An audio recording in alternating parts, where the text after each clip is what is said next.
What happened to City Skylines? Ah, yes. Everyone's favorite replacement for the colossal screw up that was SimCity 2013. But how did a darling of the city ability genre go from this Don't expect exciting scenarios or random events, but do expect to be impressed by the scale and many moving parts of this city builder. to only 8 years later this? I kind of felt like I was playing a beta. Frankly, Skylines 2 could have used another few months in the city planning office. That's what I'm here to discuss as we take a brief look at the history and the eventual rise and downfall of City Skylines into a less than stellar sequel.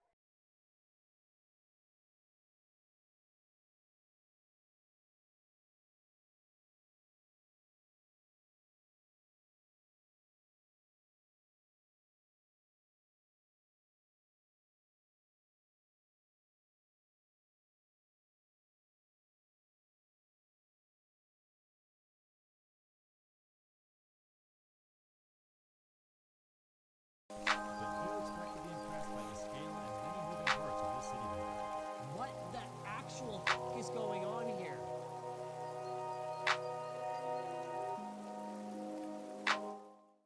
City Skylines started development after the Studio Colossal finished development of a series called Cities in Motion in 2013. They had two games, Cities in Motion 1 and 2, published under Paradox Interactive. However, these games, while decent, were not what Colossal wanted to do, because in 2013 they pitched City Skylines to them, which was a very perfect time to do so considering the aforementioned colossal screw-up that is SimCity 2013. And to say that was a colossal screw-up would be a very, very, very, very understated sentiment.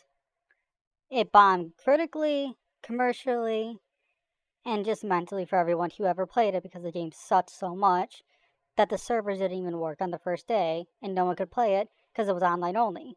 I'll get back to that sentiment in a minute.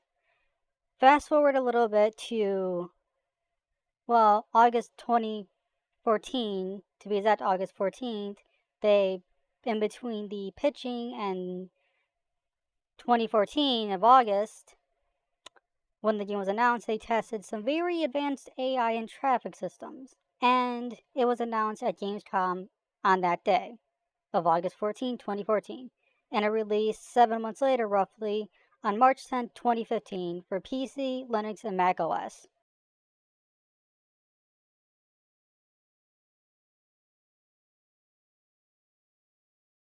Before we discuss what went wrong, let's talk about the game itself. During its 8 years of development and updates and DLC and content, both paid and free, all ranging from parks to industrial to universities and schooling and everything, a bunch of content. They were a lot of DLC content at a price.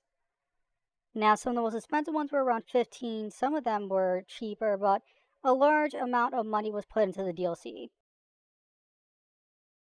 And as a result, the price ballooned. And to say it ballooned a lot, I'll get into that in a minute. These DLC are important in the topic of what went wrong with the second and the sequel, but we'll get into that in a second. Fast forward to March 6, 2023, City Skylines 2 was announced, and I'll keep it honest, the trailer looked great. Actually, most of the trailer's great. They showed off things that people wanted in the base game of City Skylines 1, including traffic editing tools and a bunch of other things. But something was missing. No gameplay demos from the developers. They weren't also talking about any of the DLC from the first game. Now, you're probably wondering, why is not talking about first game DLC a problem?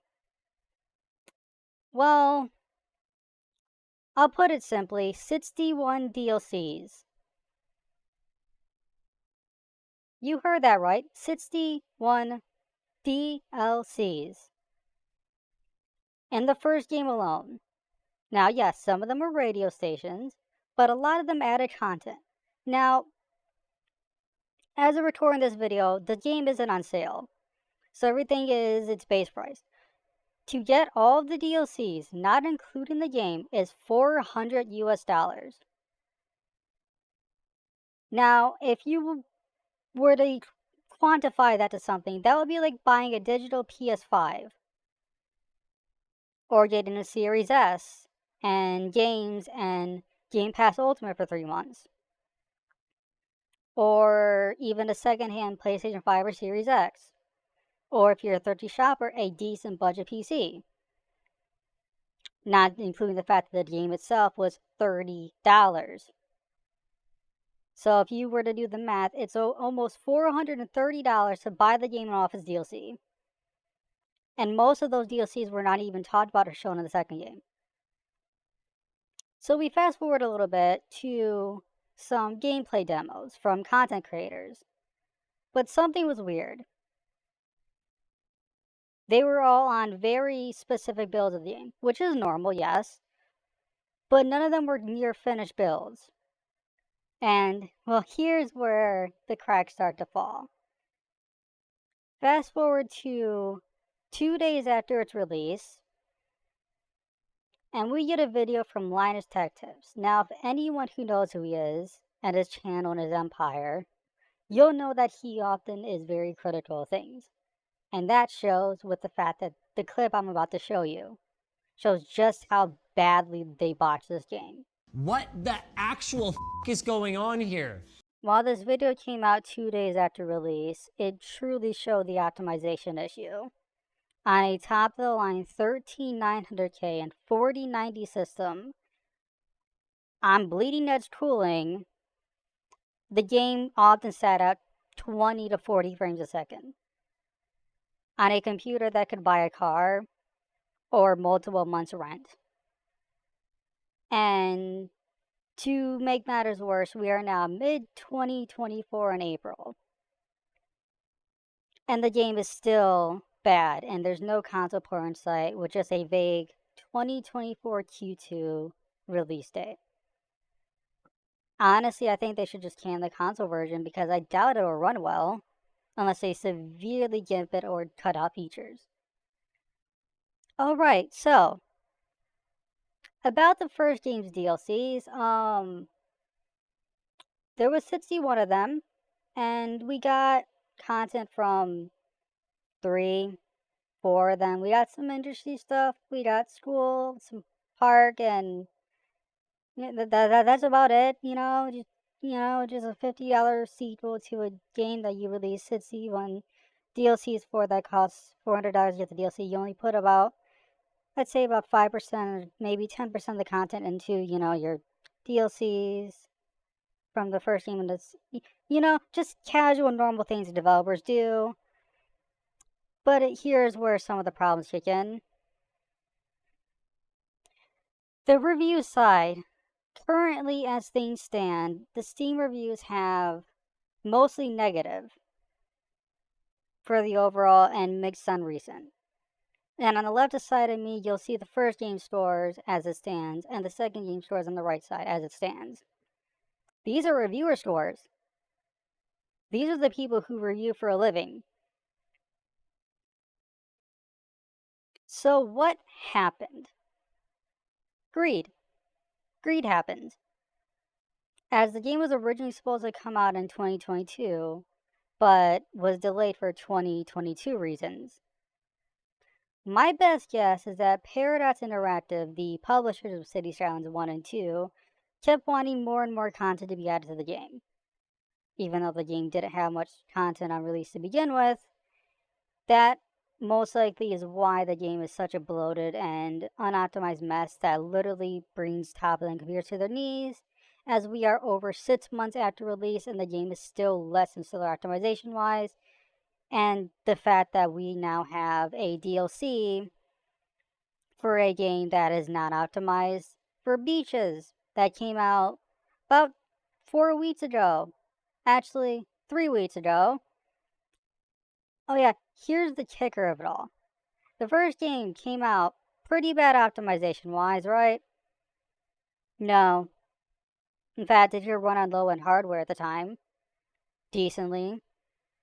So why would they continue releasing DLCs for a game they haven't fixed? Because people will eat it right on up. Because despite the fact that the game was a colossal screw-up, just like SimCity 2013, ironic how it took only 1 decade for the studio to screw up the franchise they started, people are still buying the content. They're leaving negative reviews, but they're buying the content, and that's what is the problem with the industry. People will buy content for games that they dislike just to leave negative reviews. So before this video gets long, I will leave you off with one final message. Just you too can also remember the fact that you can release a Dumpspire and still be nominated for a award.